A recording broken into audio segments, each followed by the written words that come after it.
Oops. I see you shiver with anticipation. But it's not my place to judge why people like a weird thing. I never do that. Then what are you for? Treachery to intellectual integrity. Drooling, blithering idiots. Absolute moral chaos. What the is wrong with you? What the What I'm saying is the planet's on fucking fire. Patient. Life is chaos of nothing. Life is sacred. Happy holidays, everybody. How's everybody doing? I hope you're having a half decent day. And if not, try to fuck it up before, what time is it? We got a few hours. You can still fuck up the day. Get some alcohol going and enjoy the day. Anyway, well, it's fucking weird to have subtitles on the live video. That's awesome. So apparently we have we're watching our thing so we can see the comments on this one, which I don't see the comments. Yeah, comments on, comments off, comments on. I can't tell what I have on. That's all the comments on. Yeah, so okay, nobody's commenting. Okay, good. Nobody cares. How's everybody? So, this is the freaking The Deviant, the podcast about anything and everything that makes people uncomfortable, any kind of subject that will make you get cringe from your family, which is exactly why we're here. I am actually at my mom's place, and this right here is my brother. You want to introduce yourself? Oh, what's up? I'm Carlitos. Okay, how old are you? I'm 21. 21. He's legal enough to drink now, and there is no booze in here. There's no way my mom would let us drink here, right? Probably getting wine in later, aren't we? Wine? I thought so. Not out here. Gross. I hate wine. Anyway. I do too. It was an on-the-moment decision to actually come and see my mom because we're kind of avoiding contact. But it's a rather small family. It's That's a lie. Well, Extendedly. The immediate family is pretty. It's only you and Alberto and me. Yeah. And then mom and your dad. So it's only 5 of us. It's not a particularly huge. It's not the full family. No, that's not all 46 cousins. Never gonna happen. That's just never. It should never happen. I agree. It's just. But yeah, so you're 21. You're going to Louisiana. What college? What's the name of it? Centenary College of Louisiana. And what are you studying? Mechanical engineering and theater. And you're a Hamilton fan. That's something we've I'm done definitely together. a Hamilton fan. But the engineering part. Oh, there's my mom. Interrupt us. Oh, she's taking a picture of her kids doing a podcast because it's not live on the internet. Is that the fuck up for the show? I don't know. Well, there was a fuck up at the beginning because I true. clicked the stream instead of the intro. So there's got to be a fuck up. But this is episode -47. We've been doing this for over a year now, and this is the first time I get my brother in the show, which Live? is exciting. Yeah. Wait, have you been? Oh yeah, you showed a picture. You showed a picture of me. I showed a picture of you in an episode because you designed. That was fucking yeah. dope. You won an award. Or, Well, it was for a pitch. business pitch contest. It was like Shark Tank. It was called Tank because it was at my school. So it was a Tank. It was a windmill or wind turbine with solar panels embedded into the blades. Is what it was.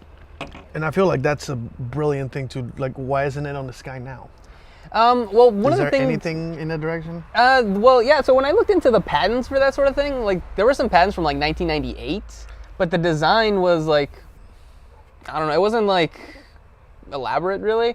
The biggest thing, the problem is like to make it work. So like my specific design, the windmill turns vertically on a vertical axis, and then the blades themselves. and the blades turn again. The problem is that's a lot of movement, that's a lot of joints, and to make it feasible, that's why my design isn't structurally sound essentially. Oh. But as to why there's no there is wind turbines that have like solar panels on the bottom, but they're not any on the blades. God, it's not the same. Yeah. It's not the same, but I really don't know if there's the exact answer to that. Interesting. I don't know if it has to do with you're still solving more problems than I am. It seems like you know, the fact that you're designing, you're also like really big into 3D printing currently. Right? Yeah. That's like your next kick. That is my current kick. So I first learned about 3D printing at like 14. Because I was like when it started to get going, and I saw it at a college when I was at a summer camp that I was at. And I just wanted to do like 3D modeling on my computer. The problem is that 3D modeling software in 2015, 2016. Well, it's pretty new technology. Yeah, it was really new, and no computer could do that. No household computer can fucking do that. It was a freaking pain in the ass to get that going, and Yeah. so like I had to use like a school computer, and even then the computers at school are shit. You were still pushing him. I was still pushing it, so like I couldn't really Interesting. design and build a 3D model until I was like in college. And at Well, that and point, tell the story how you got a fucking 3D printer. oh yeah, that's a good story. So Because you've had a 3D I printer ha- for a while now. I've had a 3D printer for about 2-3 months. Yeah. So I got that 3D printer from a college professor that gave it to me because essentially at this point it had become a very expensive doorstop for him. He just had it. He just had it because I mean he had it since I think originally came out in 2016, 2017, but he couldn't really do much with it at that point because like he had 2 extruders, which is the extruder is what it like pushes or pulls in the plastic and like extrudes the layers of plastic on the bed. Extrude. I just learned a word. All right. Yeah. So both extruders were not working for him, and he had called the customer service. Nothing was working, and he just decided, you know what, I'll just buy new printers. So he bought 3 new printers. I helped it. Nothing. They were I love smaller. how some people just throw shit like that like away. Yeah. Like it's nothing. It's like, dude, try to fix it. Well, yeah, well, I mean, it wasn't his own money; it was the school's money. Yeah. So it's not that big of a deal.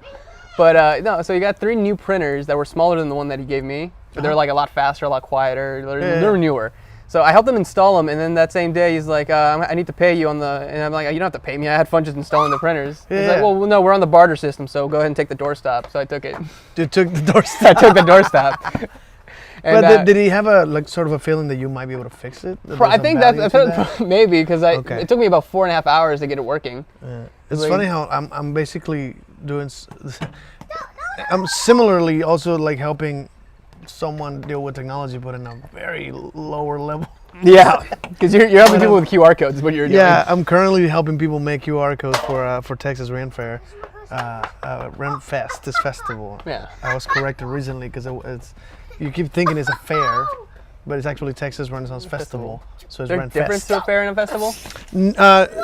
It's a festival of fair. You just unplugged me. I need you to plug that back in, sir.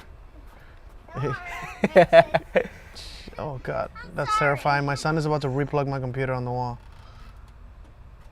You wanna? Shit. Fuck. All right, well, this is about to go to hell. He just tripped on the cable, so that's a thing. What are you doing? I'm trying to put it in there. Look at somebody just commented on Twitch. You want to be famous, buy followers, primes, viewers. How the hell? No, I'm fine, thank you. What are you doing?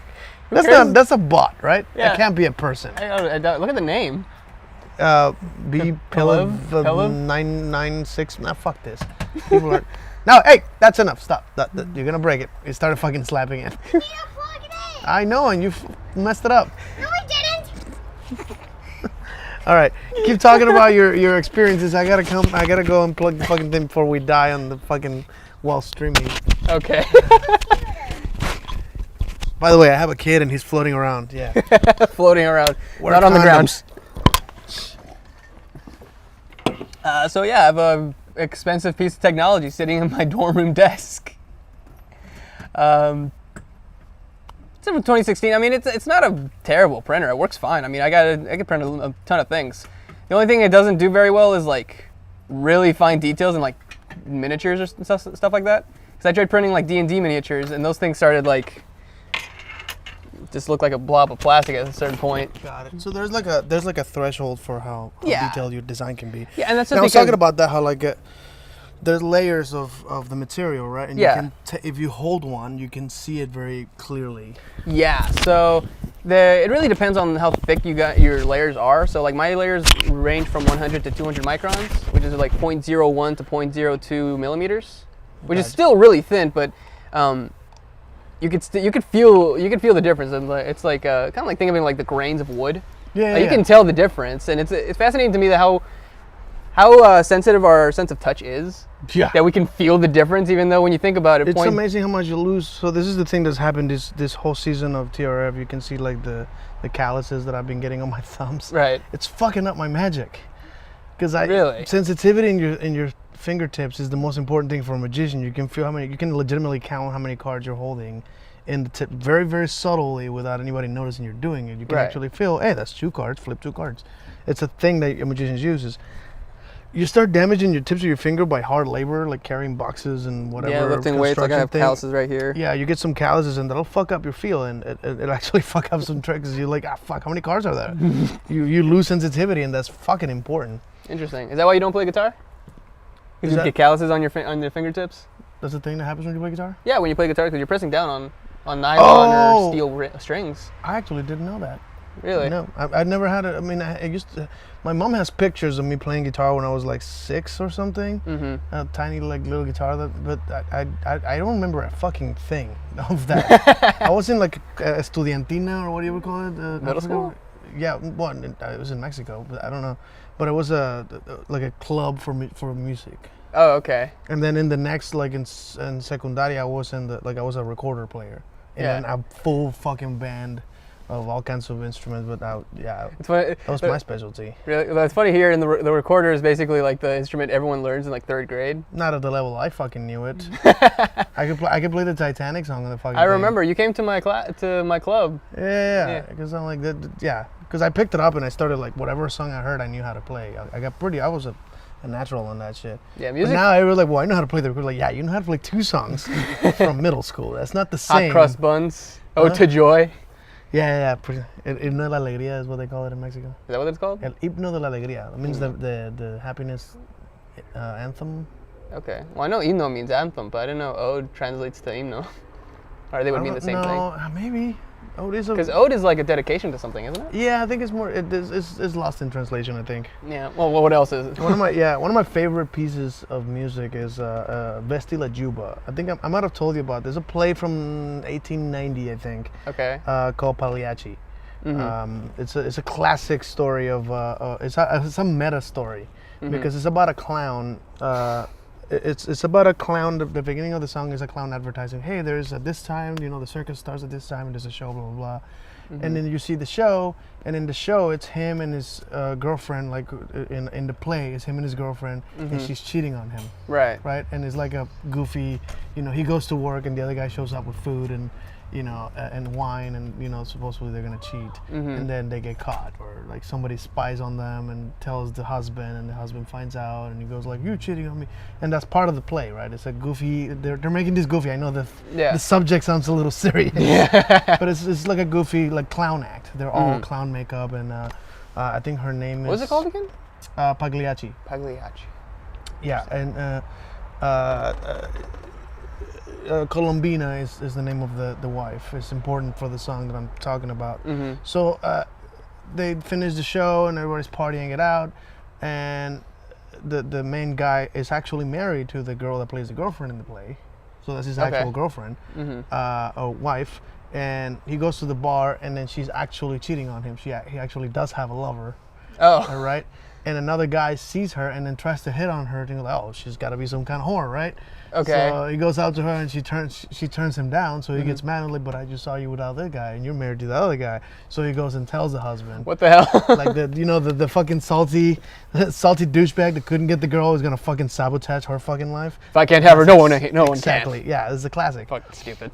So as the guy comes back, the main guy is named Pagliacci, is the name of his clown character. His real name is, it escapes me for now. Mm-hmm.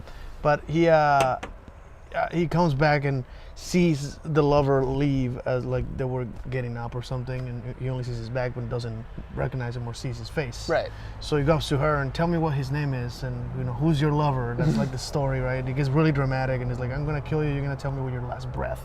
Pulls a knife on her, and then all the other clowns from the circus pull them apart, and it's like, "It's showtime. We gotta go."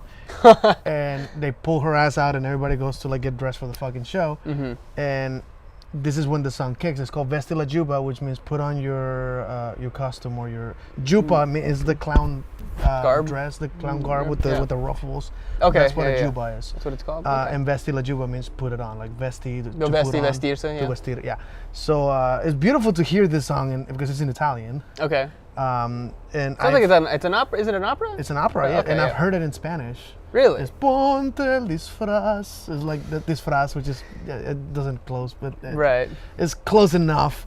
But in the story, again, he starts singing this song, this Vestila Juba that's put on your outfit, as he's putting makeup, and he's basically crying that the show must go on. People paid to see you. Yeah. And you can't kill one of the lead actresses. Yeah, and if your girlfriend, what is it, like, if that guy steals your girlfriend, it's not the worst thing. And it's like, are you a man? Is part of the song. I'm like, remember translating the lyrics in my head now. But at the end of the song, he cries. Like, he's crying while putting on clown makeup, which is the classic quintessential sad clown story. Yeah. That so many things after came from, including like the Joker. Yeah. Yeah, the whole like sad clown picture that you think of with the like bearded, they had like the scruff, but then they had like the white makeup over it. Yeah. Which is a classic clown look.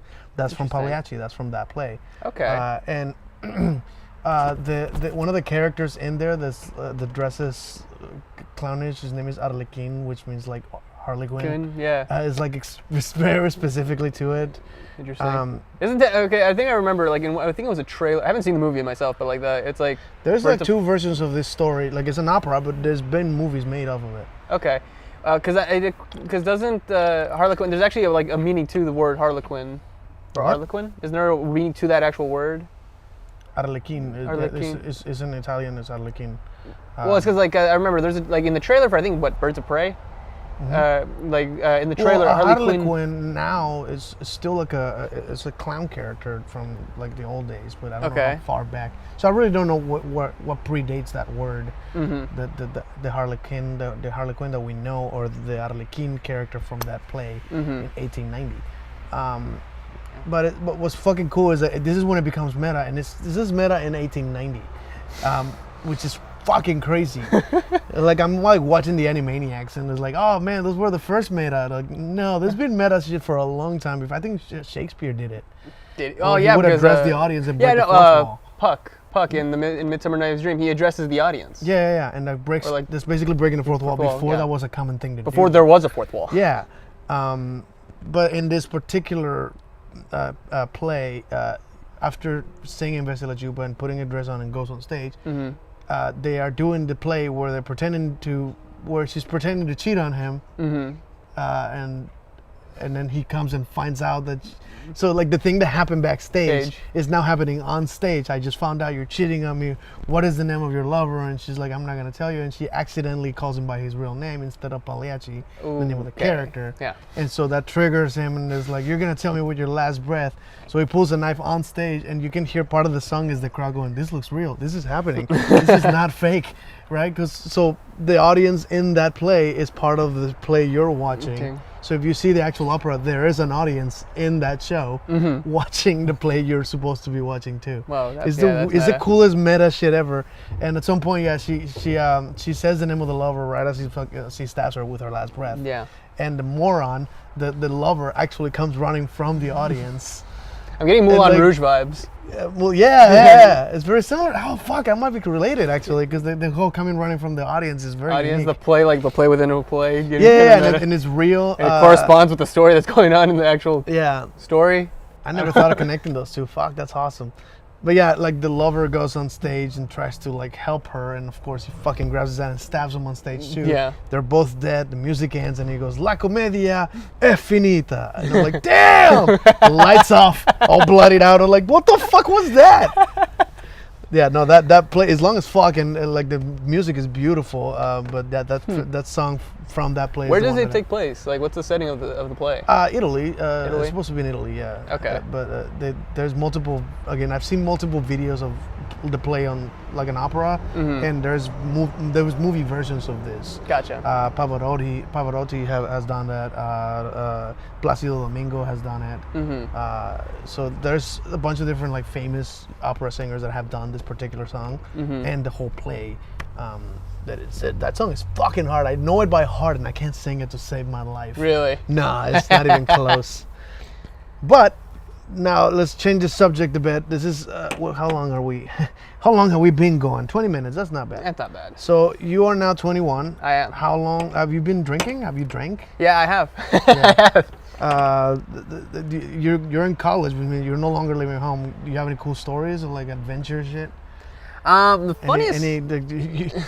You had any drunk friends jumped out a window or some crazy? No, I do have a friend. I had a friend who he talked a big game of how much he could drink, and it's to this day I still don't. There's always someone. There's always that one dude who thinks he could drink a ton.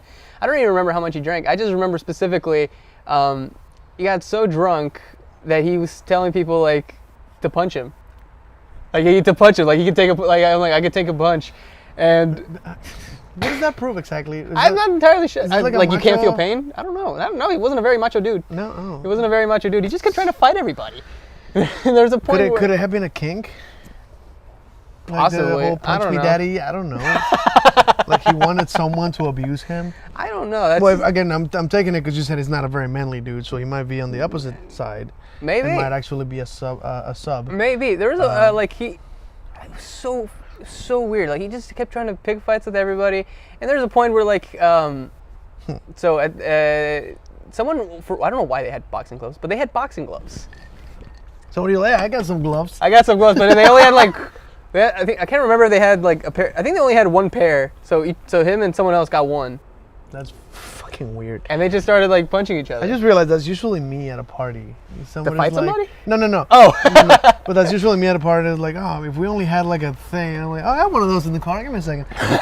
So I got the weirdest shit. I always carry the fucking strangest shit when I'm traveling or whatever. I have some strange things that for other reasons. But like right now, like there's like mugs in my car, like the wooden mugs that I use for rent fair. They're just. I gotta show my mom how I dress because I think she might appreciate it.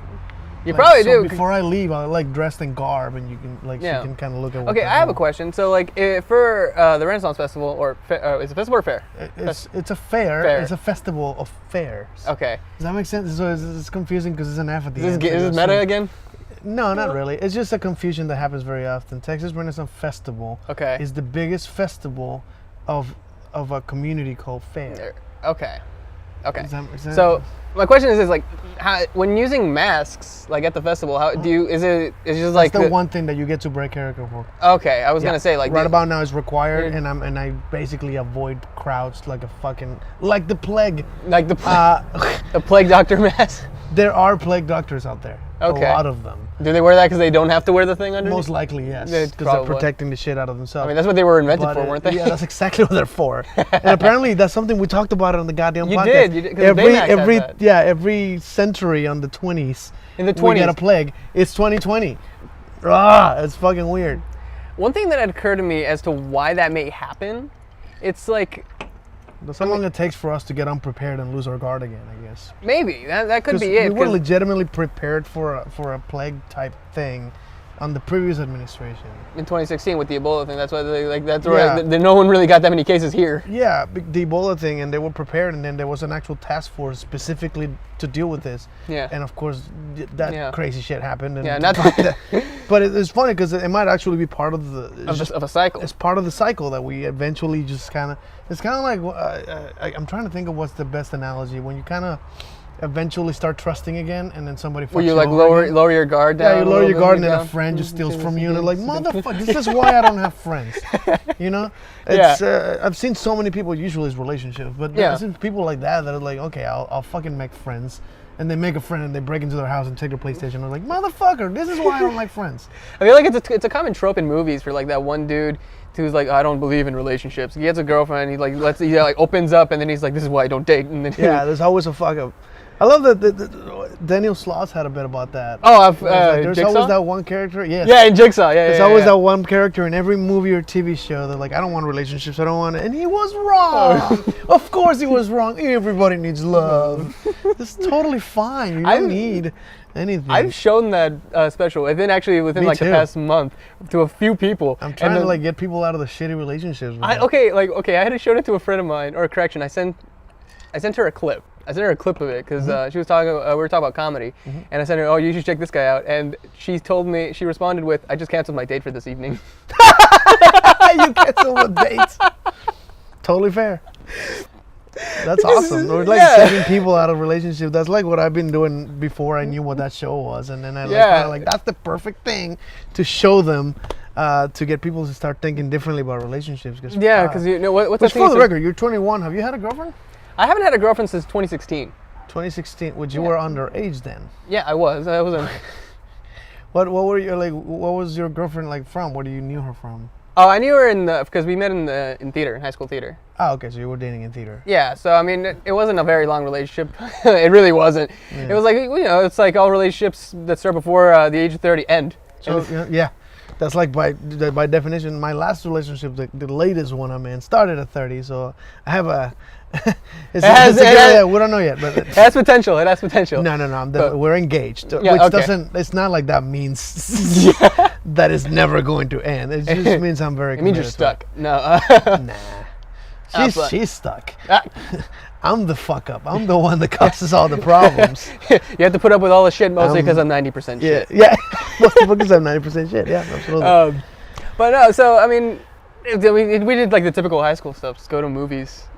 That's movies. Yeah. That's like the stereotypical like the. How old were you? 2016. We're talking. I was 16. 4 years ago. Actually, I started. No, I was 17. 21 now. You must be. Yeah. I was 17. I was 17 when we started Were dating. you guys having sex? No. Ah. Not like Have that. you had sex? I have not. You're a virgin? I am. What the virgin? Who cares? Oops. The fuck is it's a social. I just brought that up on the podcast. Well, there's not much excitement I'm gonna get out of this podcast from him. You got any like interests? Well, like girls that you're interested in? So here's the thing. So here's something that's I've talked to a friend about this actually pretty recently. I have never received. I've always given. Okay. And it's like a long string of like. That's a good thing. Yeah, it is. I mean, it is a good thing. It's just like a very ironic thing. Why is it ironic? I don't know. It's because, well, I mean, it's made ironic because the way people think is like, wait, so you did this to her, but she didn't do anything to you? I'm like, that's correct. That's what I did too. Yeah. Yeah, I mean, I don't think it's that big of a deal. I fingered and sucked so many vaginas before I ever had sex. It's not a bad thing. It's no, I mean, I don't think it's that big of a deal. Like, I wrote a little bit of a stand-up routine about this. So I compared it to like being a basketball player that only practice free throws. So like you're only good at that one thing, but really you're not really that good. Yeah. Well, the thing is, especially with like oral sex, girls are all different. I've learned that. Whereas there was a comedian. I wish I could tell you the specific comedian that said it because I like to. I'm gonna go on a limb. It's I like probably to back up my shit, but it's like. Is it Winnie Cummings? Because I know she has a whole bit about that. No, but it's like when a girl knows how to suck a dick. Yeah. She graduated from dick sucking school forever. Right. So every dick is gonna feel the same way. Right. When you do that move on him. Whereas if you learn how to go down on that girl and then you find another one, it's like, nah, that's not how I like it. It's like you have to get a certification for each fucking vagina. Yeah, every girl's gonna have a different like what they want out of it. And, right. And some, and this is the painful part, some don't know what they want.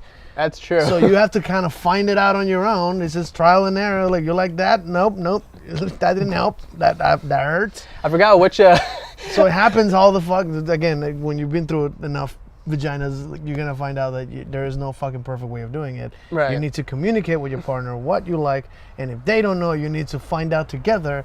So you're not just hurting them when you're trying to you please. Nikki Glaser has a bit about this where she's talking about fingering, and she's talking about like how everyone like they go straight in, and they hear the moans. Like that's not moans; those are just those are wails of pain. Like, ow! Yeah. Those are wails of pain. And she like compares. Is that fracking? Is that what fracking's called? They just go in aggressive. That's what fracking is. Is that what fracking is? I keep thinking of there was a. It was told to me by it was a friend of a friend, that type of thing. Right. Of like this girl that's like, oh, his dick is too big and it hurts. And it's like, well, do you at least like warm up? Like, by the way, everybody that's watching or listening, foreplay, extremely important, guys. Especially if you have a big dick, you gotta lube it up. You know, if she's not ready for the penetration, you stick a long dick in there, you're gonna hurt her. Because apparently, I had a friend of a friend who's like, oh, my vagina hurts because his dick is too big. Like, it's not supposed to hurt just because it's big. It would hurt if you were not ready for it. Especially a lot of these jackasses that think it's nice to wake up their girls with sex. That's very close to rape. That's almost rape. You gotta, like, even if she says yes after you started, if she's not physically ready for it, you're gonna hurt her, and she might even not know she's hurting herself. So foreplay is very important. It's not, what is it? I heard somebody like it's not rape if you yell surprise. What the fuck? No, I think it's definitely is at that point. Now it's creepy rape. It is. It's like it's rape, but with a pun. Rape with a pun. Oh my Not god. okay. So yeah, no, that's just the lesson for today is fucking warm up your lady or your guy. Communicate. Yeah. Just, Okay, I think it's okay. So many guys, because I remember I was at a party my freshman year of college, and they told me like because I was talking about like communicating and that sort of thing. Yeah. And they're like, why do you do that? What, doesn't that kill the mood? I'm like, okay, so. Then kill the mood. If You it kills need to them- know what you're doing. Because if you're hurting somebody and because Yeah, it's like, here's the assault versus kill the mood. Like I'll kill Yeah. the mood first. I'm Yeah. going to assault someone. That seems doesn't logical. does it just seem logical? Yeah, it's in the hierarchies I'm of sorry. importance. It seems to me like killing the mood might not be the biggest. Right. I mean, thing. we also so we watched a video, a TED Talk actually, my orientation of college, and it was called "There Will Be Pizza," where like Okay. it takes the so you've heard the very awfully the awful metaphor for sex as in being baseball. No, like first base, second base. Third Oh, base. that shit. Yeah. It's- I'm actually still not completely sure what they all mean. I'm not entirely certain either. I know. Like, it I doesn't thought make sense first to me. base was a kiss, second base was like grabbing the boobs, and third base was like grabbing vagina. Is that what that am is? Am I somewhat? I I think don't I'm assuming home run means. I don't know. fucking? Baseball players, let us know. Yeah. So whoever knows this shit, let me know because I actually don't know for sure. I have a sort of an understanding because of like I think American Pie. American Pie. Where they go like, what does third base feels like? Warm apple pie. I'm like, so third base means grabbing, right? Or is it fucking? I don't know. I don't know. I But legit anyway, don't know. it changed it from what it was as being baseball to pizza. Where you communicate, you compromise, you say like, okay, do you like pepperoni? No, but I do like Italian sausage. All right, we will get Italian sausage instead of get pepperoni. You know what I'm saying? It's like there's everybody wins because when you say it's baseball, it's like, okay, there's only one winner. Like in a game of baseball, only one person wins. That's a good point. In pizza, everybody wins. You should at least. If you eat terrible pizza, don't do that. Yeah. I think somebody once. What was it? I think it was from Big Bang Theory. That it was like it's a Comic-Con with like it's like a smaller one. Oh, It's before like- they went to Hollywood. Yeah, and it's like Is it well, it's not. Bakersfield? It's not the. Huh? Is it Bakersfield? Comic-Con Bakersfield? I don't know, but they went to a smaller Comic-Con, and it's like, well, it's not like San Diego Comic-Con, which is like the biggest ever, but it's kind of like pizza. Even the crappy one is still pizza. Yeah. So I've done that with like sex. Like even if it's the crappiest sex, if it's still sex. Still sex. Still kinda Was it fun. you that compared it? Was like, like sex is like a home cooked meal. Oh yeah, and sometimes you need a hot pocket. So right? that you just with a hot pocket. Oh my God, who was it? That was What are you talking about? that was either Kevin Hart or Cat Williams. I feel like that'd be a. I think it was Cat Williams because he Cat stands up on Williams. the stool after he's the short guy. Yeah. Yeah. I remember like most of my comedy, I know how to quote it and know exactly what bit. Which is was from. that's one of my characteristics that I pick up from you because I've listened to you talk about comedy since I was a kid. I never stopped listening. You, Well, and even in Mexico, I listen to comedy. Really? You ever heard of Polo Polo? no. You think I should have. look him up. I Polo will. Polo is a very simple name twice. I guarantee you, my mom and your dad know it. I Like they probably. know exactly what I'm talking about when I say Polo Polo, because I was like the dirty comedian in Mexico. Gotcha. A lot of like sex jokes and dirty jokes, the stuff that you're not supposed to see on TV. He would sell CDs, and there's like album like Volume 19 and shit. There's So a that bunch never of made that. sense to me, like how comedians would put out albums. That Yeah. to me was weird because I thought it was just like a comedy special. But then it makes sense because you don't have to see the physical body to know Yeah. their jokes. But like a lot of time, especially nowadays, because like Kevin Hart is a very like physical comedian. He like moves around a lot. You can or, see them do the things. Or like Gabriel Iglesias does it every now and then. yeah, Like a lot of physical comedy. Daniel Sloss, you have to see his face to get some of the. There's a lot of get some of the kickers. physical comedy there. Louis C.K. did that too. Louis C.K. did that. Right now, like Bo Burnham has a lot of like miming kind of shit. Does he? I think one of his first bit in one of his first specials was a mime thing. So he was miming what the song was saying. Because it's like a gotcha. recording of him. And it's like, do you want to see a magic trick? And he grabs a deck of cards. And it's like, then pick a card, any card, psych! And he throws the deck on his face. I'm assuming it's a friend of his in the crowd or something, because he throws the whole deck in his face. That's funny. Magic isn't real, you idiot. Read a book. Like, that's the song. That's funny. My favorite song that I've heard, the first song I've heard from Bo Burnham was "Lower Your Expectations," which I thought was clever. Like if people expect this Prince Charming, well, just so you know, your Prince Charming might have a beer belly. Yeah. He's not gonna have a six pack. He's not gonna be 6'1". I think the first one I heard is a song called Rant. I don't think I've heard that one. I'll show you that one later because it's fucking weird because it's a rap, and I think it's a familiar like violin track that is a different rapper has used. I'm sure of it. Okay. But he just took that and rapped over it, and it's like a comedy bit. And somewhere at the end is like some ADD shit. It's like, put up your hands, sing in prayer, and take a dance. Hey, Macarena. I'm like, wait, what the fuck? And the song ends like that. I'm like, the fuck did he just say? It's a bunch of shit. I think it's anti-religion in general. Like the tone, the tone of the song is very about the Pope and shit. Something I thought it was funny, at least recently. So there's a specific rapper called Dax.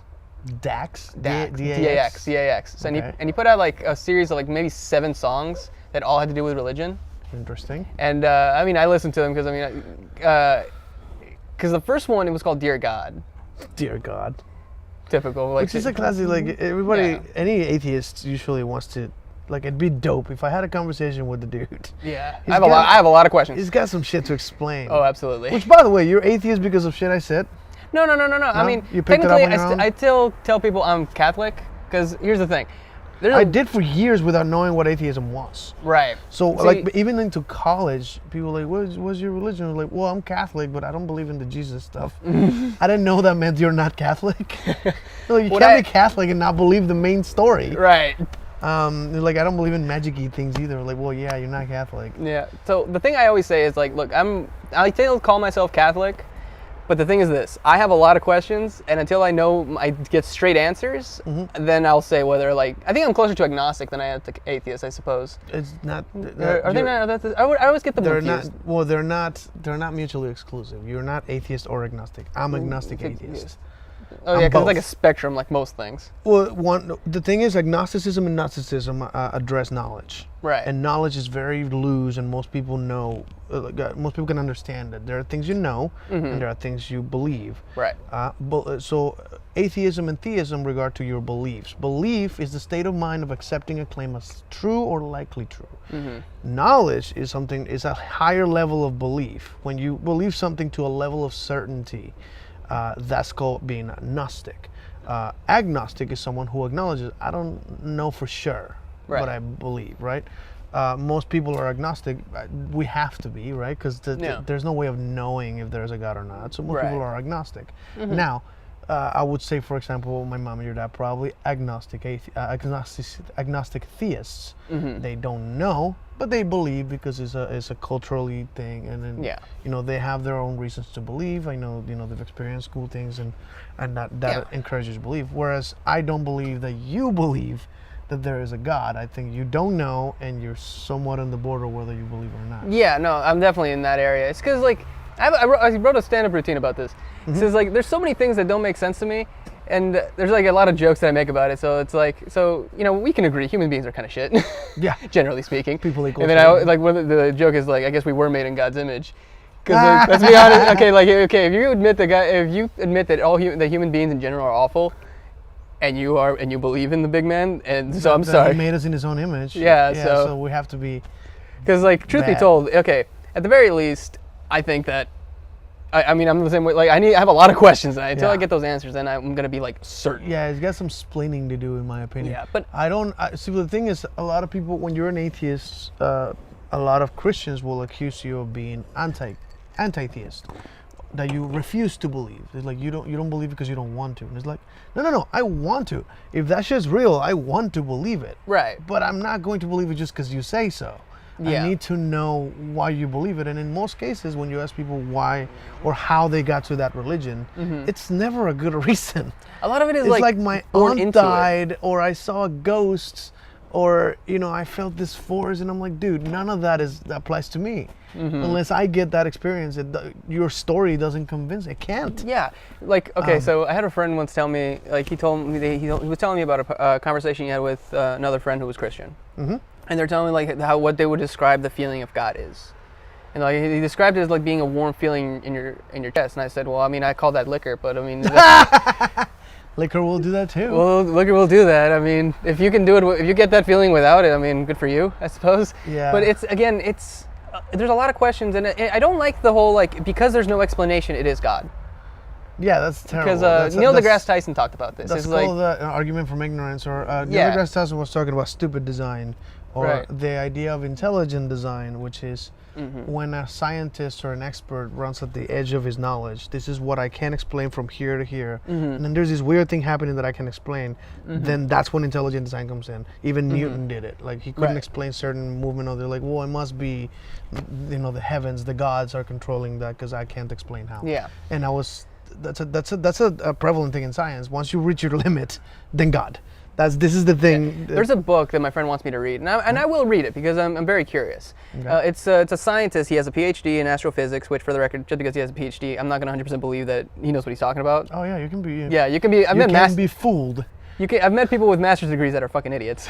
They don't have to be But- idiots. The thing is, just like James Randi said, no matter how well educated you are, you can be deceived. That's And true. every now and then you will find someone who will lie to you for money, and you will believe that's this true. weird ghosty thing, or my grandma talked to me from from the dead, Right. because this dude convinced me of it. But Yeah.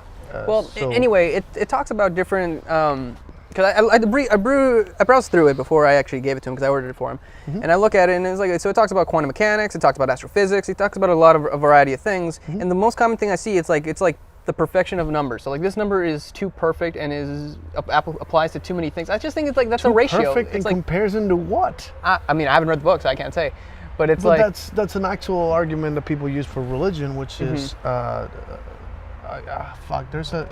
it's an argument from design or something like that. Is what it's called, which is the things are too perfect to be an accident. They very often misquote Darwin on purpose. They quote Darwin saying there's a part of an actual Darwin's book on the origin of species where it says to believe that the eye with all its intricacies, it's way longer vocabulary, but it's like to believe that it would form by natural selection seems, I freely admit, absurd to the highest degree.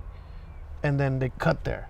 And that's what they like, look, Darwin didn't believe in his own theory. wait, but But the very next sentence is like, comma, however, if the evidence suggests that this, and that, then it supports that this is exactly what happened. He's saying it's counterintuitive. He's saying, yeah, it seems which is kind of not weird. uncommon in science. Yeah, he's being honest. He's like, this Yeah. is the problem that might arise. It doesn't seem logical that the eye would just form Yeah, by Stephen natural Hawking selection. did that. He made a theory and then contradicted his theory with the next theory. Yeah. Like a thing it's that a common thing in happens. science because because when you do a theory in science, at least to my understanding, it's everything that you know to this point. Yeah. You're gonna learn more. Yeah. Hopefully. Yeah, hopefully. And then eventually you're gonna be like, I think I might have been wrong. And that's Yeah. what science is. You're gonna correct what you did before. Usually when you write a paper, this is something they call intellectual honesty. Okay. Which is, as you're writing your point to convince someone this is what's happening, you might proactively add what somebody might say to rebuke this. Right. So you yourself are adding the arguments against it right away, so you can have that answer for them on the spot rather than wait for them to publish a different paper to say, well, he's wrong because of this. Like, yeah, but I already thought of that. So so he basically Put the rebuttal before he put needs the it. rebuttal before he needs to put it. Yes. Yeah. So in his own Origin of Species book, he did admit to certain things. So like, well, I know this seems hard to find. This is hard to believe, but this is where the evidence clearly shows that. Right. It's not my opinion. And this is what an honest scientist would do. He's like, this is what I freely admit it's hard to believe, but the evidence says so. Right. And it's not my opinion anymore. It's Yeah. what the experiments It's show. what science says. Like Yeah. this is what these results of these experiments show. But yeah, it's very often misquoted because it's Right. like really absurd to the highest degree, and they quote it a lot. Well, when you think about it, it is absurd. You mean to tell me that every single person adapted differently or like just because they have a certain trait, they were able to survive longer? And like in the just straightforward, it seems a little absurd. Yeah. You mean to tell me this an animal with a long neck I love survived this. longer? I think my mom, she's actually asked me, well, why are there still monkeys? I'm like, Ooh, I had to deconstruct that one. That took a second because I couldn't believe my own mom would. It seems because all she's seen is the stupid fucking picture that is inaccurate. Right. That says monkey, like monkey-like, human-like, human. It's not even monkey. It's ape. It's like when you don't have a tail. The icon for evolution is a fucking monkey. Is it really? Yes, the Oh, apes. The apes were standing. They were not like it's a bad icon. Right. But this again, this leads to the failure of education in any country because she didn't study here. Yeah. But the books are that fucking thick, and all you remember is the stupid picture of the monkey to human. You didn't read the book, right? Like, it's like most Christians, they remember, well, the God is all powerful. What else is in that book? Oh, Exodus 21. He tells people how to own slaves. Like, dude, there's shit in there. What about the absurdity of Noah's Ark? Ricky Gervais talked about Noah's that. Ark is like, yeah, he analyzes a kid's book, and they're like, why is this even a thing that we even remotely believe? That's not even close to So possible. there's this gigantic ark. You mean to tell me that he was able to put every single two of each species of elephant? And at that time, there was probably more species of elephant than we have now. There was also, like, in the book, it was misdrawn. There were two lions. Oh yeah, With the female with lion, the female mane. lions. You know, like, well, they were gay, I guess. But There she also were has a two bit of male lions. What is it? 99 or 98% of animal species in the world have been shown to have homosexual activities. Yeah, there's some. Homophobia is found Hey, in look, one. someone's watching. Oh, That's so depressing. that's probably not the right. It's probably not the best way to watch. Whoops. My mom was watching. That's what just popped up on the screen that my mom's watching. She's in the kitchen right there. We got fans, man. We got fans. This show is going somewhere. She's cooking turkey while listening to us talk about Oh, yeah, she's atheism. making the turkey. But to answer your question, no, I didn't get to that point just from what you've told me, because that's one thing. Because I don't just take in information and call it true. Because you never really did that. You told me to think. You told me to ask questions, which is Yeah. what I do. I ask questions. That's why I'm still on the fence of whether I believe or not. I'm on the maybe. If he's real, he's kind of an ass. It has to be. I mean, Well, the question will be more importantly, like, because to determine whether you're a theist or an atheist is, do you accept the claim there is a God as true or likely true? Is your answer yes or is it no? There's no maybe here. likely true. Is it true or likely true? Likely true, I suppose. You believe it is likely true? Like said, it is true or likely true. Yeah. What of those two? I lean more toward the likely true. Well, I didn't say it has to be one of those two. The claim is it true or likely true? And you say yes or no. Wait, Or is it likely not true or not true at all? I'll go to the no then. Yeah, so you're an It's- atheist. Yeah. On that scale, you're an atheist. Okay. Because again, the word believe has a definition. It's not Right. loose where you can go. Yeah. Well, this is the language that we've all agreed upon. Yeah, that's George Carlin. Thank you. But yeah, the word believe, the definition is the state of mind of accepting a claim as being true or likely true. That's the definition. Okay. So when somebody says there is a God, or there's a Christian God, or the Catholic God, or whatever the fucking difference is, do you think that's true or likely true? And if the answer is no, then you're not. You don't believe. That's not theist. Okay. Yeah, and if you don't believe, you are in fact not a theist. You are an atheist. Atheist. Okay. Fascinating. Yeah, that's the definition. It doesn't mean you hold any other tenets, which is another Right. thing. Well, if you're an atheist, you eat babies and worship Satan. And I'm like, no, what are you talking about? There is nothing that comes with the term atheist. You just happen to be, it's kind of like a non-unicornist. I don't believe in unicorns either. It doesn't mean anything. The fact that I don't believe in unicorns doesn't mean I eat babies or worship Satan. It just means I don't believe in unicorns. That's all it means. That's all the term means. So I talked about a play recently in a class called The Merchant of Venice. Okay. And one of the things about it is like apparently like Christians would believe that Jews eight people Just worship. realize every time you tap the table, we move the camera. Let's try not to do that. Oh yeah, whoops. I keep doing that. Like, look at that shit. But so no, so it's a William Shakespeare play for the record. Okay. And the whole thing is like this Jewish person wants a pound of flesh from this other dude, Oh, I've heard of this. and that's like a stereotype from his time. That's a stereotype that Jews took sacrificed people. Which Okay. I don't think anywhere in their belief system says anything about sacrifice. No, I don't think so. Not from what that I know. And of course, I'm not Jewish, and Yeah. like- I don't think I have any Jewish friends that I can ask questions. I know I'm Mormon. I remember the Jehovah's Mormon. Witness. I have a friend I who's know Mormon. Christians. I know Catholics. I need to meet someone on each religion. I don't think I've met someone who's is it polytheistic, multiple gods, believes in multiple gods? And Hindu, yes. Yeah. I haven't met anyone who I met has. Hindus. You met Hindus? Yeah, Or if I've met Hindus, I haven't talked to them about their religion. I know people that used to be though. Like they don't have the belief anymore. They have that background, like just like we have the Catholic background. Right. I've known a dude that like is an atheist now, but he knows the stories. Interesting. I always feel like the I always get jealous of this, like how people with polytheistic belief systems have better myths than we do. They have better myths than the fun. They I'm sorry, like David and Goliath. I'm like, okay, that's fine. Have you seen the new Animaniacs? I've not yet. There's an episode. I think it's the second episode where they're Greek gods. Okay. And they are throwing lightning, just fucking with people. And at some point they're trying to punish Odysseus. I think they're trying to punish him. Which now that you bring that up, that makes sense now. Cause back to what I was saying, like if he's real, he's kind of an ass. Because like most of the Greek gods and Roman gods were assholes. Were dicks, yeah. Yeah, they fucked with the human beings. That makes but at sense. least they had the decency to not pretend they were not human-like. That's that they fair. had jealousy and anger. Yeah, they had. They actually those Greek gods actually had human traits. Right. So They at had least they were flaws. being honest about it. Yeah. Whereas the Christian God is like, no, he's perfect. He has no flaws. And I'm like, the fuck, he doesn't. I have a bit where I talk about where it's like he made us in his image, but I doubt that we were his first attempt. Like what if he just travels to different planets and he tries again, and comes back and checks on us, and he's like, It's like The Sims, right? You walk away from it and you're like, ah. like he came back and we're like in the middle of the What civil did you do to the polar bears? Who shit Those all were over my the polar bears? favorite. I'm thinking like he comes back, sees that we're in the middle of the Civil War. He's like, I'm not slavery. I'm not that bad, am I? Fuck. Leaves, comes back. It's like World War II. He's like, there's a classic where it's like, are we the baddies?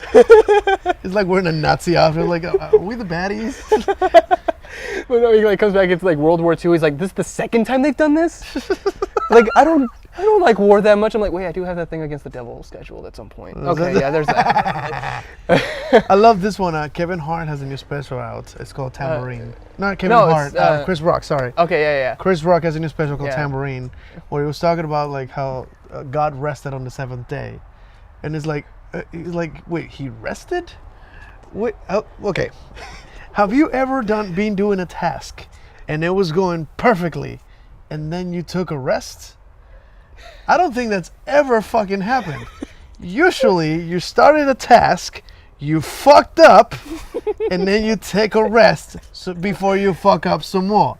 That's what usually happens. If it's going well, you don't take a break. You don't take a break if everything's going perfect. That's like like people who are artists and they're like making music. Like people can go hours without sleep because they're just like they're in the flow. Because they're so focused on this they're beautiful thing. You know, they got a good work I have had work ethic this. going. I've had to like done this on my own makeup. Yeah, like, I'm I've painting done my this. face, and I'm like 3 hours in, and they're like, "We gotta go." Like, right. I'm Like, on I a just time got- constraint. I got so focused on the makeup, and I'm like, "It's just fucking makeup. It'll come off in one wipe." Right? Like one imbecile hugs me wrong and the whole thing goes to hell. So it's me putting the amount of time I put into my makeup is What's sad. the saying? Like Rome wasn't built in a day, but Hiroshima was destroyed in a day. Oh, easily. Like it takes hours to create art, but it takes just like one asshole to fuck it up. Pretty much. So that just made me think of my brother, the other one. Anyway, so that's wow. We went into like sex and religion. Cool. Yeah, that's That's the way to go. We got into theme. That's So we got a podcast with a virgin. Isn't that dope? It's the first virgin in the show. Right? I think it is. It has to be. Oh, you realize your target audience? I got a bunch of the people that come in my show are usually, Right. deviants like me, not a fucking Yeah. college student that hasn't That's done fair. much. Here's the thing, though. I haven't done much, but I've met people who've lived. Yeah, me. And are fun. Yeah, you. Actually, believe it or not, okay, so I have a Am friend. I the most deviant person you know, or you know Oh, no. more deviant person? Give me some stories. Okay, so there's this one person I met. I think I was playing. What game was I playing? I was playing a game on my computer called Temtem, which is like an MMO version of Pokemon. Oh, gosh. It's really cool. A lot of people don't like it because for a number of reasons, but I'm not going into that. This is not a game review. But the person I met on there, they were really cool, and they asked me, "Hey, what other games do you play?" And I'm like, "I don't play. I mean, I play League of Legends. Like, do you want to play a game of League of Legends?" I'm like, "Yeah, sure. We play a game of League of Legends." I suck, so it's not a lot of fun. But they start telling me like some of their life stories, and they're like not like a famous one, but they do porn. They post the videos on Pornhub. Oh, dope. I mean, this show's gonna be on Pornhub. I'm gonna be on Pornhub. That's gonna be interesting. That's your break. It's your break, kid. Get But this anyway, going. so she just posts videos on Pornhub, and I thought, oh, that's cool. Like, do you like how much? I mean, I didn't want to be rude about asking like how much you make off of that. And she's like, oh, well, I mean, it's kind of one of the few things I do. And she's like, she's also a dominatrix. Oh, that pays. That's Yeah, where the I didn't money's think. Yeah, she talked. I mean, she talked about a ton of things that I was like, I have no idea what that is, and I never video called any of this. All you this was know on now? voice chat. I don't know the terms, but she told me to watch that. What's that show on Netflix? She told me to watch that show. Oh, Bonded? the best friends bondage. Yes. Bondage. She told me to watch that, and That's pretty. What do you call it? Correct. no, that's why she told me to explain they or to portrayed watch it. it because Yeah, that don't would watch, be what is educated that, on that. 50 Shades of Grey. Don't watch that shit, guys. It's just, No, that misportrays the fuck out of what BDSM is. Yeah, no, but like her thing is like that she doesn't like getting like judged for what she does. Because here's the thing, I don't like. Nobody does. Like no, but here's the thing. It's funny to me that people judge her for what she does, but not judge the people who are asking these things to be done to them.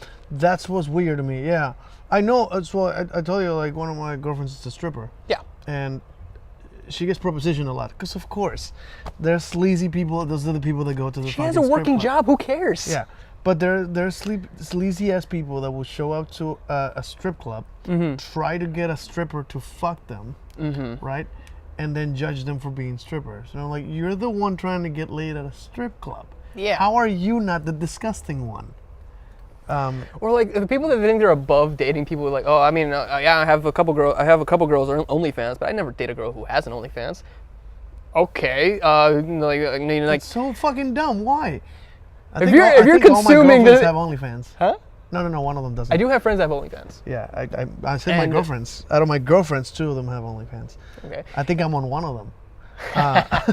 But again, it's a way of income. Who cares? Yeah, Like, what I would it don't see matter? what the big deal is. First off, but if here's you're another one that's happened. My girlfriend was like chatting out with somebody at a strip club who was trying to have sex with her, and she said she's polyamorous. yeah. And it's like, oh, that's gross. How can you be polyamorous? It's like, I'm sorry, you're trying to fuck Okay. a stripper at a strip club, and polyamory is disgusting. That's the deal breaker. Okay, Like, you here's got something the I want to weirdest talk about. standards. So, because I've talked about you a couple times. Good. To my friends, mostly because like I'm weird. I get it. yeah, no, I mean, my mom had 3 attempts at normal children. She fucked up every single She time. fucked up. You know what's fucking sad? She wanted girls. Damn. Well, I feel special. She had 3 boys, and then the first grandkid, also guy. So she didn't get to raise any girls, which is what she always wanted. Well, she saved money on the quinceañeras. Yeah. That's fair. I'm pretty sure your dad's also spending a lot of money on you guys. Yeah, probably. Yeah, he does. But anyway, the point, like, here's something that, so I've talked about you, and I talked about, like, being polyamorous. Uh-huh. And people have asked me, like, is that weird? I'm like, no. I mean, it's his life. Why the fuck is it weird to me? Yeah. Like, I don't care. If he's happy, that's what I care about most. Like, Yeah. who cares? But, like, their thing is like this. Like, I just don't see, they always use the religion as the explanation as to why they think it's weird. There's religions that have polyamory in them. Yeah, I don't- Mormonism, or at least it did. I don't know if it I don't technically still does. know. You talked to the Mormon about that, so I can't. Yeah, he said recall. it was old school. That It's old school, They don't but- do it anymore. The point is this: there's a certain view on polyamory of people in my generation. Mm-hmm. A lot of them think it's weird, but yet a lot of them are okay with like open relationships and hookups. Yeah, that's something I've actually met a lot of people like that were like. Because they're not the same thing, if I'm correct. Polyamory and open relationships are 2 different things. They correct. kind of go. They sometimes is- overlap. Well, it is correct. They're different things. It's Yeah. kind of like the whole atheism, agnosticism thing over Right. again. They're very different things. Yeah. An open relationship is specifically people who are in a relationship, but they're willing to allow the other partner to have sex with other people. And it's like she gets to fuck whoever she wants, he gets to fuck whoever she wants. That's what an open relationship is. A polyamorous relationship is when you have the freedom is about love. Yeah. 'Cause that's what Amory implying amory love. means. Yeah, which means it's people that are honest about their emotions, and if you have feelings for someone else, you shouldn't go, well, that's wrong. Whereas people in open relationship very often is like, you can fuck whoever you want, but if you have feelings for them, I don't want you to talk to me anymore. Right. Because they want to be the only person that is you have in- feelings for. Yeah. Because And like, everybody has their limits, and sometimes people are not comfortable with sharing their emotions. and you've talked about it a million times. Communication is key. Absolutely. Let's talk about it. If, Like, if you're honest about what you want, it's pretty easy to get to a common ground where you can Right. be happy with it. Yeah. The other common question I get about you is like, so wait, does he have sex with all these people? And my response is usually, I'm gonna assume that maybe. I don't know. Yes. Because like, If you have feelings and you have permission to have feelings, you also have permission to have sex. Yeah. That's actually a fascinating question because I have met people that are in an open, in a polyamorous relationship where they have emotional partners, but they don't have sex with all of them. They only have sex with the one. Usually when I see that is when there's an STD involved and only the two partners that have the STD isolate. Really? So it's kind of like the whole mask thing, right? Yeah. Imagine if like my mom is always wearing a mask around the whole family because I'm the one that has, it's a protecting thing. Yeah. It's not necessarily that they don't want to have sex with other people. I have sort of an emotional relationship with a couple that I'm not having sex with. Right. And it's just we're never gone there. It's not like we're against it, but it's not the kind of relationship. One thing that I've talked to a friend of mine about, because I don't say that I'm polyamorous because I don't know, maybe. Because for this reason. Because while I did have my girlfriend in high school, there was one person I would talk to, and the feelings that I would feel for my girlfriend, I was starting to feel for this other girl. I didn't do anything. I never took her on a date, never kissed her, never did anything like that. That's polyamory. Yeah. So, in my opinion, polyamory is also the ability to love multiple people. I believe most people have that ability. I agree. It's just because it's so socially unacceptable, people deny it to themselves. Right. Very often, if you trace back to the old the 60s and 70s, someone who was gay would pretend to not be and marry a female and then cheat on her with a guy on the side. That's what a gay guy would do because it was socially unacceptable to just say, I don't want a female. Yeah. And then their family would cut him off and it become a problem. So they fake it. They would pretend to be in a straight relationship, marriage, have kids, but then still have their boyfriend on the side that was completely secretive. Right. So it's very similar in polyamory. Most people that cheat is because they have found a friend or a coworker or somebody that they got into an interesting conversation with. They got a connection, and they did the thing without permission. That's what happened. Yeah. Well, because in most cases, socially, in most relationships, that's not a conversation that's easy to start. It's Right. like, hey, baby, I met this girl, and my secretary is kind of hot, and she's it's an awkward conversation. It is. Whereas if you start a relationship knowing that that's totally fine to ask, it's a much easier conversation. You're like, hey, baby, I met this girl out there, and I think she might be interested. Can I take her on a date? It's that simple, and then, you have this agreement. I think that the standard, kind of like Daniel says, most relationships are shit, and they are in a relationship because they need each other. Yeah. And you should never be in a relationship where you need each other. Absolutely not. You should be okay with yourself, and then your partner is an extra in your life. You should be 100% happy with who you are before you offer yourself to someone else. Yeah, because that means that you have to go above and beyond. Because if you love yourself 20%, they love you 30. Yeah, that's wow, that's so much. It's literally less than half. But yeah, it's so easy to dismiss that kind of relationship because no, I got my one partner. This is my life partner. Yeah, but are they happy? Right. And I can't even remotely fathom any relationship where you're 100% happy about every. If you find someone like that, good for you. Statistically, you haven't. For the record, we've recorded Daniel Sloss almost this entire little bit exchange. Everything we've been saying is Sloss. Yeah, but it's definitely something I most definitely stand for because sure. I've met so many people that are like, Chris Porter, I'm going to quote a different comedian. Chris Porter once said, I thought I needed a girlfriend that needed me, that wanted me all the time. And I found one, and it's fucking obnoxious. It's like having a puppy that can text you. You need someone that can live their own fucking lives without you and love being around you. That's the difference. You have to it's supposed to be a pleasant thing. I think it was Daniel Sloss said it should be as easy as breathing. It shouldn't be a struggle to be in a relationship. Right. A lot of people that just manipulate themselves and start to modify who they are. It's like a fucking octopus trying to get through a fucking keyhole. Jesus. Because it's I need to please her. No, you don't. If you don't please her by being you, you shouldn't be in that relationship. My favorite bit about that whole exchange is is when he's talking about sometimes I feel like you love this person more than me. No, all the time. It's oh baby, no, all the time. She put the groundwork in. She put you don't suck a dick and be number one, you fucking sociopath. Yes, that's the bit. It's true, because okay, I talk to my friends about this. So one thing I do every now and then is I prove things mathematically, which is really just me doing doing a comedy bit about things. So I took a bit from Rick and Morty where he talks about what love is is a relationship between recognition over time. Okay. So I talked about like the more you get to know someone over a small period of time, the more you feel like you love them. Oh, interesting. And likewise, like the longer or when you if it's a longer span and you're still getting to know them, you still grow to love them more.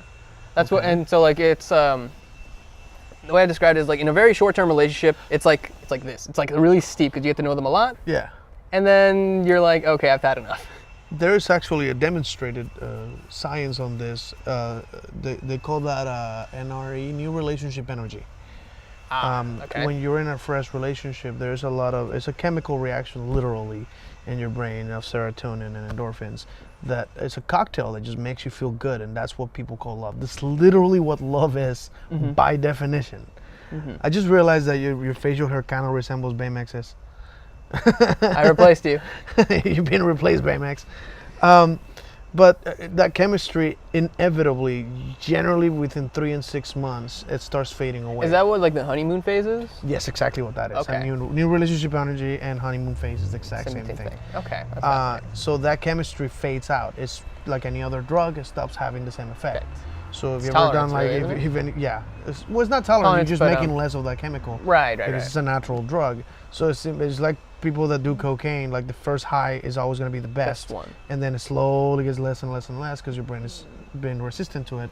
But in this case, love is your own chemicals the person made you make, and now you stop making them. Right. It just slowly make less and less.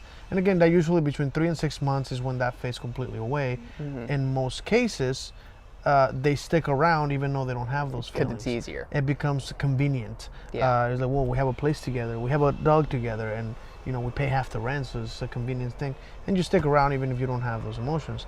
Now, in a healthy relationship, somewhere between the 6 month and the year mark, you grow a different chemical reaction that is considered commitment. It's a different cocktail, different chemicals where you associate this person with your own safety, with your health, with your sanity, and that's a different chemical reaction. That's the one that lasts for years. That's the one that you should have before you get married, which is why in general it's advisable to date the person that you're gonna marry for about a year. Once that point, if by that year you still have those like feelings of attachment and commitment, that's why you should get married, because you build that chemical. What do you call it? That's the groundwork. That's what you need to make that relationship work. So speaking on just pure biochemistry, a year is essentially like is the correct amount of time before deciding to get married. Fascinating. Yes. And here I thought it was weird. So like some people that date for a lot of years, or like, okay, number one, it's weird to date is to marry like within a couple months of meeting someone. That's creepy. That's very stupid. And marry real fast, like you guys are gonna fall out of love fast. Yeah. But like if you've dated for a long period of time, like over a couple of years, but like going back to like, I guess if you don't know if it's because it's convenient or it's because of the commitment chemical. Yeah, you don't know. Yeah. Interesting. There's no way to analyze that. Yeah. It's not like you can measure it. Yeah. Well, you can, but it's not like you have that in your microwave or something. There's I just brought up a different conversation. But no, that's one of those things that I highly advise. In my opinion, the best relationships I've ever had are with people that were already my friends for years before that. That is when you know each other and you don't need to learn anything. It's like, well, I know who you are, I know what you like, I know that's compatible with who I am. Let's try this out, and then you might actually gain the feelings much faster because you already have an established trust. In fact, some people already have a commitment thing with a friend that they're not dating. Usually like a roommate or like someone that you consider like almost your sibling, because you've been there for each other, kind of like that story with Daniel Sloss. Like, that's my best friend. Like, yeah, she's always gonna be above my girlfriend because she put the fucking groundwork. She was there at the beginning. She saw me fail, she saw me get back up. That's a very healthy commitment relationship that you can easily turn that into a romantic relationship, and that's, in my opinion, much easier than trying to build from zero to a commitment relationship in a couple of months. That's just not the way chemistry works. That for me is actually one of the reasons, like the thing you talked about, like you get to know them very well, your friends beforehand. That's one of the reasons I have not had a girlfriend since then. Because a lot of avoid dating. Oh my God, how are you getting dirtier? What? My son is getting blue. You're turning violet, Violet. No, I'm not. Come here. Let me show everybody on the podcast. We're almost done here. But everybody's got to see that you're Okay. you're turning blue. I don't want to. Okay. Okay. Well, so what I was getting at is like, because I know what people's like values of life are normally, because they kind of establish them pretty early on. Like Yeah. my relationship with religion is not, what people think is healthy. So if they have a very there's no healthy way to have a relationship with a religion. no, but so like for example, if they have Every relationship with a god is abusive by definition. The power structure is a little off. yeah, but for like the example is like so these people, so like this particular person who I did have a romantic interest in, she was very religious, and I knew that because of the way I am with That'll fuck religion, it up, yeah. that will fuck it up. So that's why I didn't try anything. Yeah. Like I didn't ask them out on a date, nothing like that, because I knew that was going to be a conflict. say, if he's a reasonable person, this is, I've heard it from the atheist experience. Matt Delahoney once said that about his best friend is like, I like to, goddamn, they're both atheists. And like, I like to think that we're both reasonable people, and that if you were to find out any kind of evidence that convinces you there's a God, we would have a conversation, and at the end of that Right. conversation, either you stop believing it or now I believe it. Right. Because if we're both reasonable, the evidence that convinced you should convince me, me. or my standard of accepting something should be sufficient for you to go, oh, you know what, that's really not a good reason to believe it. And then you quit believing or accepting that claim because now you know that's not a really good reason to accept it. Right. Very often, most people grow up with the whole, well, my mom said this.